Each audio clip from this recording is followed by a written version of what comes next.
I bought a 2.5 bedroom flat.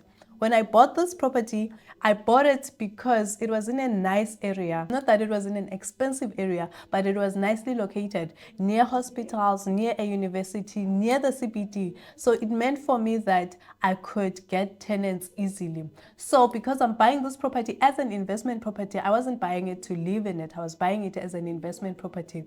I needed to make a decision. Am I going to have this property rented by people who are working, or am I going to have this property rented out by students? Now, before I could even make that decision, I was like, okay, let me do calculations between renting it out to regular people and renting it out to students. Which one will make me more money? Welcome to the Property Podcast, where we talk about property laws, property rights, and property investment, turning you into a property guru one episode at a time. Today, I want us to talk about my very first experience of buying a property. Because let's face it, when you're buying property for the first time and you are like me, you come from the rural areas, you know nothing about property, you know nothing about the process, and therefore you're just thrown into the deep end. Yes, there are people that are involved in the process of buying a property. The first person that you're going to encounter is going to be an estate agent. Now, an estate agent obviously is the person that facilitates the sale between the buyer and the seller. That's number one. And then you have a bank. A bank finances the person that wants to buy the property, the buyer of the property. And then you have a conveyancer. A conveyancer transfers the property from the seller to the new buyer so that the new buyer now has a title deed with their name on that title deed. In that process, I've counted 3 people, and none of these people have a duty to look after you as a buyer. Like I said, a estate agent that is employed is going to be paid by the seller of the property, not you, the buyer of the property. Conveyancer, umsebenzi wayo is to transfer the property. As much as they are law people, they still don't have a responsibility to make sure that the property that you are buying aligns with your goals, with your vision. So they just transfer the property. Anyway, let's get going with it. Go to Property 24, you go to Gumtree. We still had Gumtree. I don't know if they still have that. You go to Facebook Marketplace, you check properties that are in that. Well, we didn't even have Facebook Marketplace at that time. It was a long time ago. You go through all these platforms, you see how much properties that are similar to yours, that same size as yours, are being rented out for. And then that's how you estimate how much you're going to rent out the property you are buying for. So my property was 520,000 rands. It was actually 550,000 rands, listed as 550,000 rands. But I thought I negotiated well, because I ended up paying 520,000 rands. But much later I learned I could have done better, but that's not what we are discussing today. Now, I bought this property for 520,000 rands, and then I was going to rent it out for 7,500 rands if I was renting it out to a family. It's a 2.5 bedroom flat. It's 81 square meters, quite big. There's an option to rent it out to students. With students, I was going to be able to fit in about 5 students. You're saying it's a lot of students? Not really. I don't think so, because I first checked that could I fit in the 5 students. When you're buying a flat, you're buying into a sectional title scheme. We'll talk about that a little later. So there are rules that are already in place. You know how many people you can fit into a 2.5 bedroom place. You can't have 8 people living in that flat. There's going to be limitations. So a limitation in this case was that only 5 people could be in that flat. And so I was going to have 5 students in the flat. There was going to be 2 students in each of the bigger room, and the 0.5 room, that was an enclosed balcony. So there was going to be another student in that enclosed balcony. Before you judge me, someone made that suggestion that actually people live in balconies. And when I actually did advertise it, eventually, a lot of people wanted to live in that balcony because it was single compared to sharing the bedrooms. That is not where we are, though. We are doing calculations. I'm renting out these 2 bedrooms. Each bedroom has 2 people. And then let's see how much I was collecting each one of these rooms. I was collecting 2.5 thousand rands. It was a main bedroom. In that main bedroom, each bed was 2.5 thousand rands. And then we had a smaller bedroom. Each bed in that smaller bedroom was 2.3 thousand rands. Okay, this is where we do maths. And then we had the balcony. The one person that is in the balcony was paying 2.3 thousand rands. So we have 2.3 times times 3, and then we had that 2.5 times 2. So 2,300 times 3, that's 6.9 thousand rands, plus 2,500 times 2, which is 5,000 rands. So I was making roughly 11,900 rands from that flat. That is the revenue that I was going to be making. Revenue, not profit, 11,500 rands. Remember, when I'm renting it out to a single family, it's 7,500 rands. Cool. So this looks like a very interesting amount of money. I mean, 7,500 rand, 11,900 rands. It looks like I'm making a lot from the student accommodation. But here are some of the things that you now need to think about if you are renting it out to students. I was gonna pay a bond. A bond is whether I'm renting it out to students or I'm renting out to a family, bond remains the same. The bond was going to be around 6,000 rands, maybe 5.8, but I think more closer to 6,000 rands. That's what I'm paying for the bond. Now, a bond mainly depends on whether or not you've put in a deposit and what your interest rate is like. I've made a video about how you can get good interest rates. One of those videos is where I was having an interview or having a conversation with a bond originator. So you talk to a bond originator, you're likely to get a better interest rate, because a bond originator will talk to different people and get you a better interest rate, and therefore you won't pay that much. Anyways, things like your credit score come to play. That's not what we're talking about today. I did say that the revenue was 11,900 rands. Now let's go to the expenses of running this student accommodation that seems to generate so much revenue for me. One, it was the bond for 6,000 rands. Cool, check, done. Electricity, I was gonna only deposit electricity worth 1,000 rands. Check, and then I had put in a prepaid meter. In this prepaid meter, whenever they ran out of electricity, they would then have to contact me, and then I would give them tokens which they were buying. So this was a way of me giving them minimum electricity for them to use, but then controlling that electricity, because if they have to buy over and above the electricity I gave them, then they could take better care of the electricity. I mean, I think that was smart. Please clap hands for me. Let's move on. Now, the third thing was the levies.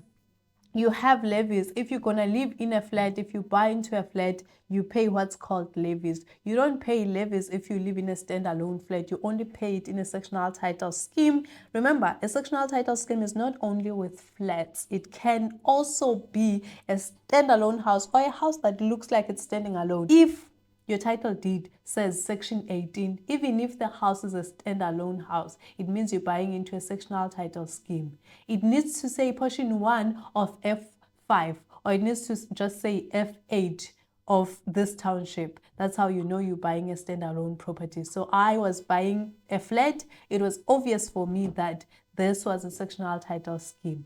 Cool. Because it's a sectional title scheme, it meant that there are levies that I would have to pay. And the levies were 1,200 rands. Check. I hope you are calculating, you're adding up these numbers. And then because it's students, they needed Wi-Fi. So I had this 800 rands that I had to pay towards the service provider of that Wi-Fi. Cool. Check. And then I had to get someone that was going to come to the house or to the flat and clean the flat once a week. And I paid that person 250 rands a day, because they're coming once a week to clean the common areas. So they would only clean the kitchen, the bathrooms, and clean the living area. They wouldn't clean the bedrooms. Every person that was living in the bedroom had the responsibility to clean their own bedrooms. You can tailor this however you want as a landlord. That is entirely up to you. But for me, I just asked the person to clean the kitchen, to clean the common areas, and that was it. Cool. So that was 1,000 rands. Now, in total, when you add those numbers, that is 10,000 rands of expenses. 10,000 rands that was going towards expenses. Now I had 11,900 rands. So when you look at it, okay, I was still making an extra 1,900 rands. That seems like a fair profit if you have just bought a property. right? Because you bought this property just now, you're already making a profit of 1,900 rand. Ungayithatha ke lo mali wena and think of going and boxing it, you know, and having fun every month when you make that 1,900 rand. But you need to remember this. This was now student accommodation. I was doing these calculations based on a student accommodation. This meant ukuthi these students are only available here for 10 months, not 12 months. The 1,900 rands extra that I was making, I needed to save and make sure ukuthi in December and in January, when I don't have the income of students that are paying rent, I'm still able to cover the expenses that will not go away with students, such as bond, such as electricity, levies, even the Wi-Fi. I'd still have to pay it. Even the person that cleans, I can't tell the person not to now get anything from me just because students are not there. I still had to pay all these expenses. In fact, if I look at them, none of these expenses went away with the students. Even when the students were away, I still had to pay these expenses. So how did I deal with the issue, Yoguti? I have this 1,900 rand that is extra. I just saved it up. This 1,900 rand, I wish it was 9,000.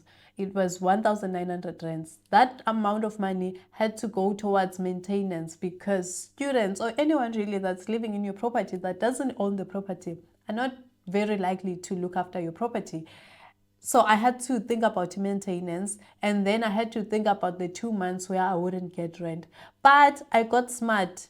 Well, I didn't really get smart. I was just listening to radio one time and I heard about Airbnb. I'll make a separate video about running an Airbnb and how to make sure that it is compliant and all of that. But so I heard of Airbnb. I quickly went online, downloaded the app and started running an Airbnb for December. Not started running an Airbnb, started thinking about, oh, I'm going to run an Airbnb in this flat in December when the students were not there. So that 19,000 rands, which is the 1,900 rands times the 10 months that I have students there, was still kind of safe because in December I'd run the Airbnb and cover my expenses, but I still had January. That 19,000 rands was now gonna go towards my January, covering expenses for January.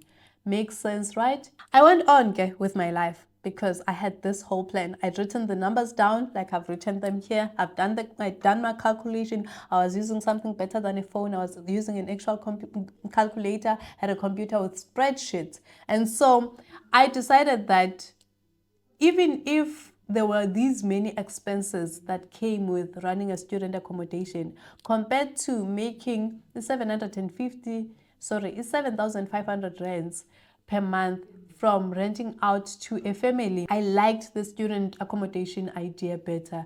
One of the reasons why I like the student accommodation better is because these people, if they annoy me, if they're not good tenants, after 10 months they go, I get very fresh and new people. But if you get a family, if you get a person that's going to be permanent, then those people are there forever. They don't pay rent. You have to go through the process of trying to evict them.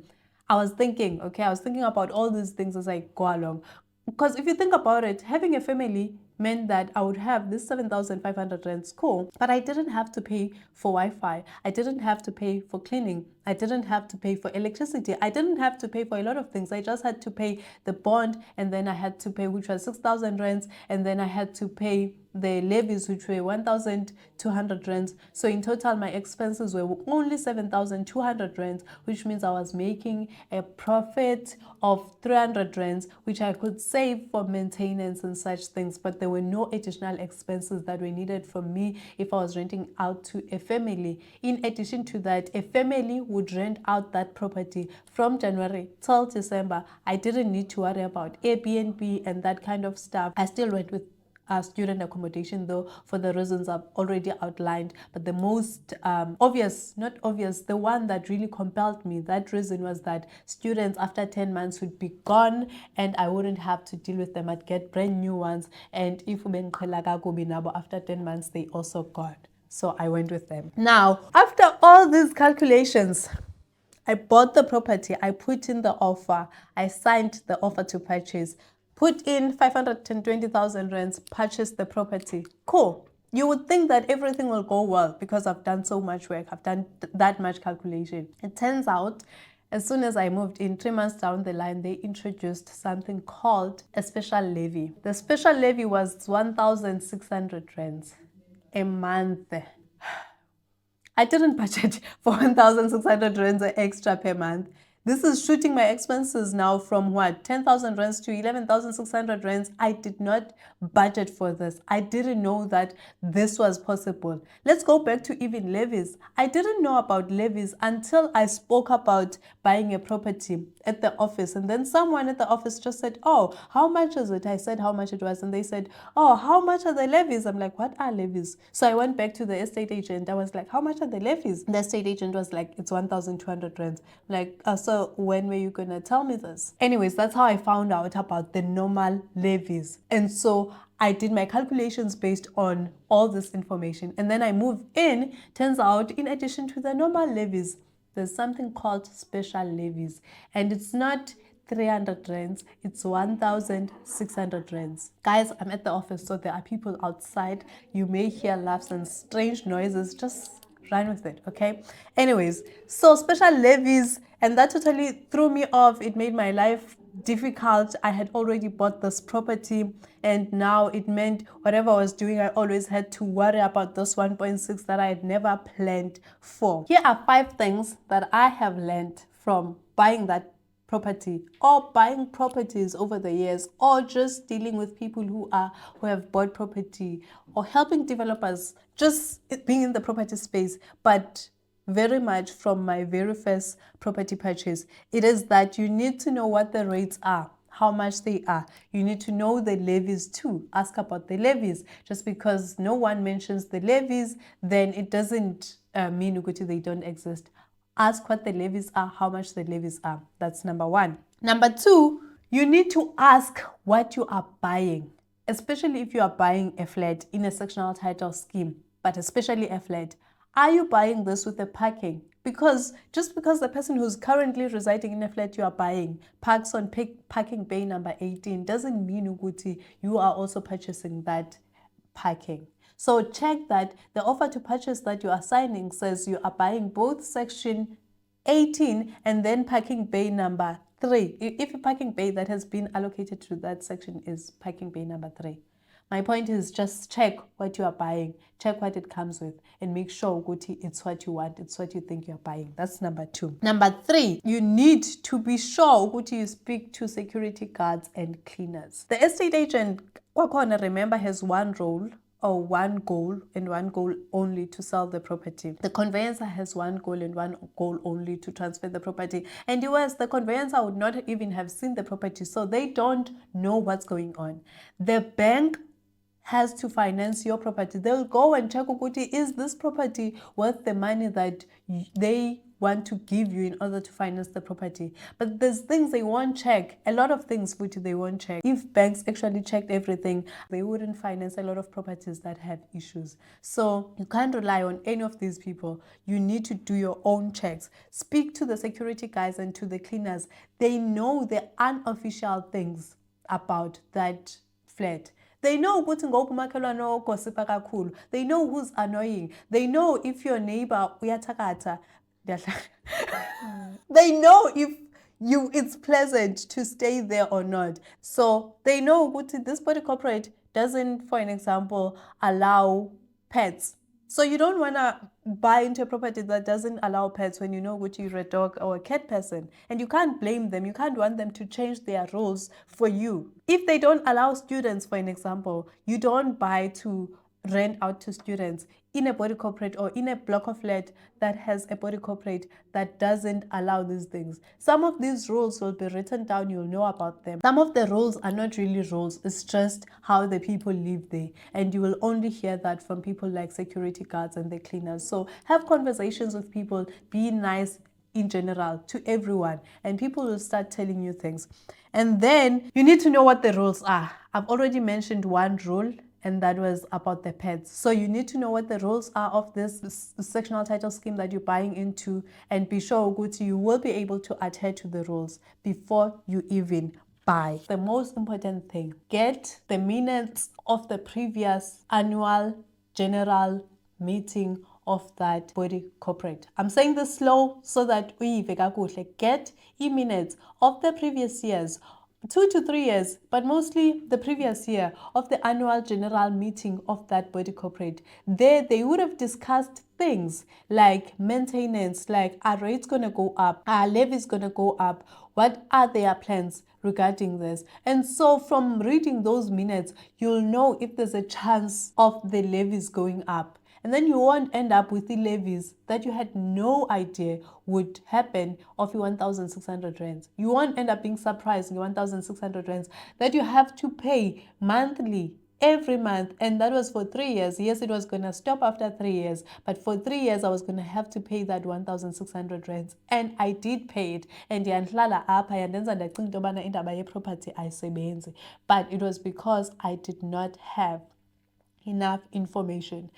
If you've ever experienced or you have experience in buying a property and you also have your own wisdom nuggets, you have your own wisdom that you'd like to share with the viewers, please comment down below. If you know anyone that's buying a property or that might buy a property, I mean, even if you know an 8-year-old, at some point in their lives, they'll buy property. Please share the video, like, comment to make sure it reaches as many people as possible so that people who buy property don't make the mistakes that you and I might have made. Again, this is a property podcast and my name is Rose Ginya. Remember, guys, no one in the process of buying a property is on your side as a buyer. Well, that's a wrong way of saying it. Not that they're not on your side, but they don't represent you. They represent the process, they represent their jobs. They don't necessarily represent you or your interests. Bye.